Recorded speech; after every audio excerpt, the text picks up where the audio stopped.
That's it. And we have to go back to the history as well, yes. between these two. Yes. We heard some things on the Egyptian media as well. Let me try to get a quick response from Mr.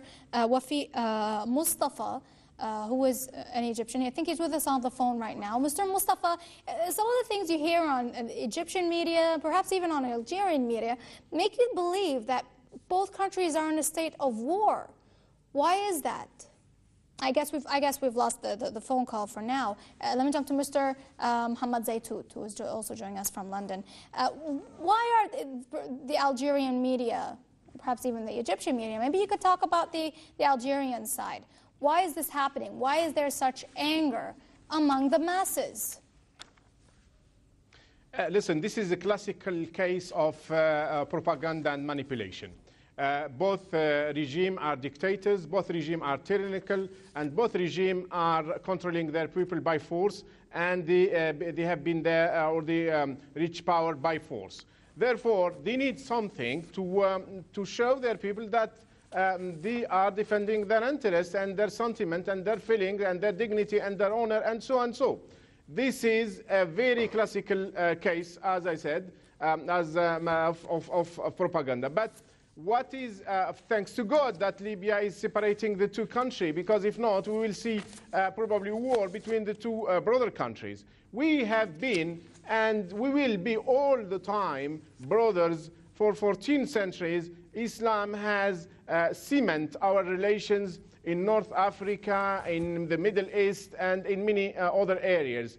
It has never been an hostility. It will never be an hostility between the two populations, yes. between the two people. But it's between the two regimes which want to use it in a way to defend just their interest. And their interest is to keep the power, keep it for the eternity, for the definitely. And this is all the means are accepted, all the means are used, and they will always use that. In fact, we haven't seen this dignity, or we haven't seen the Egyptian ambassador recall from Tel Aviv, where Israel was barbarically and in very barbaric way bombing the small tiny of Gaza. And we haven't seen this nostalgic and this nationalism in Algeria, where Algerians regime, where they were killing Algerians. And we know that 200,000 Algerians have been slaughtered directly on, yes. or indirectly since the coup d'etat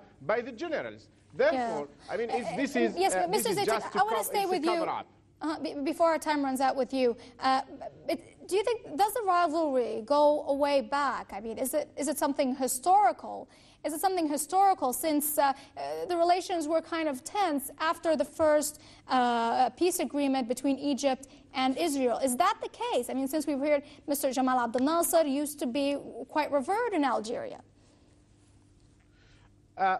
Honestly, for the Algerian people, of course, this is the case. But this is not for the Algerian regime, because the Algerian regime has got also secret relation and very, very strong relation now. And there is photos and there is many writings about that with the Israeli. For example, the chief of the staff, the chief staff of Algerian army, Gaid Saleh, met Ashkenazi just a few weeks after the war against Gaza. And we have got proof for that.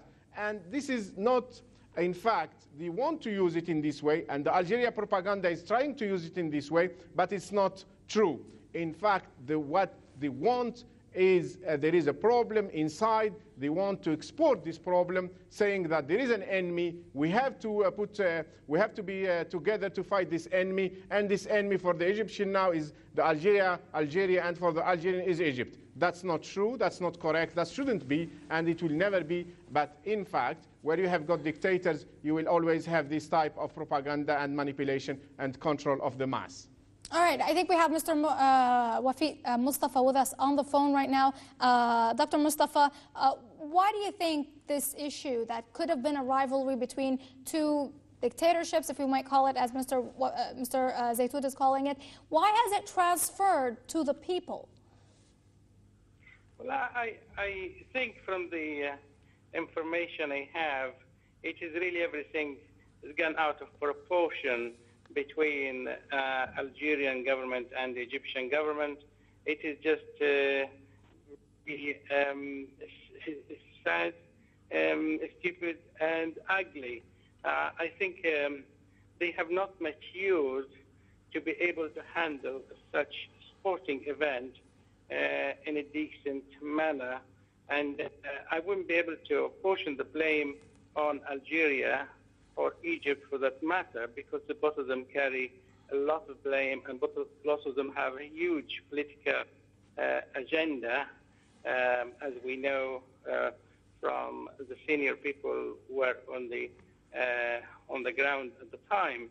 I think people who are relatives of the president, either Egyptian or Algerian, I think it's quite sad, really, to have such a hate-love relationship come up like that, particularly with Algeria as well, because Algeria never thought Algeria is an enemy of Egypt.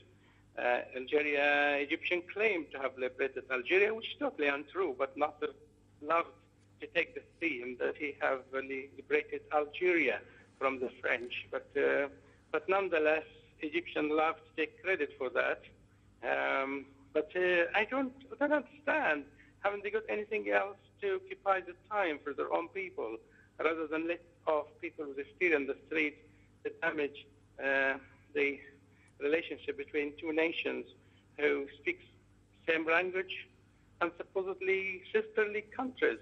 It's really, really a farcical type of situation.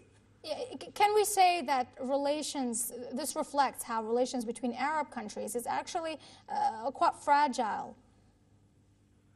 It's very fragile. I mean, where is the Arab League? Where is, it's very fragile for things to erupt just in Sudan, like what is done, people stoning cars and buses. But as a matter of fact, there's not much evidence about all this sort of euphoria and propaganda. There's no pictures, there's no facts, only words of hate, and each country blaming the other, and exchanging and trading insults.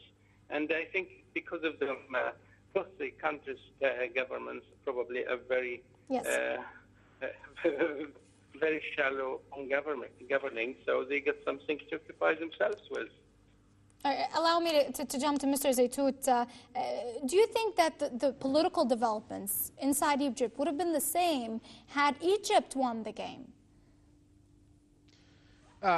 Listen, all these countries, Arab countries, are run by dictators, and because they are run by dictators, they always want to create and fabricate an enemy. And we know that the border between Algeria and Morocco is closed. We know that there is a dispute of the border between Libya and Algeria. We know that Egypt and Syria have got a terrible relation. We know that Syria and Saudi have the same. We know that Yemen and Saudi are now in war. This is where we are now.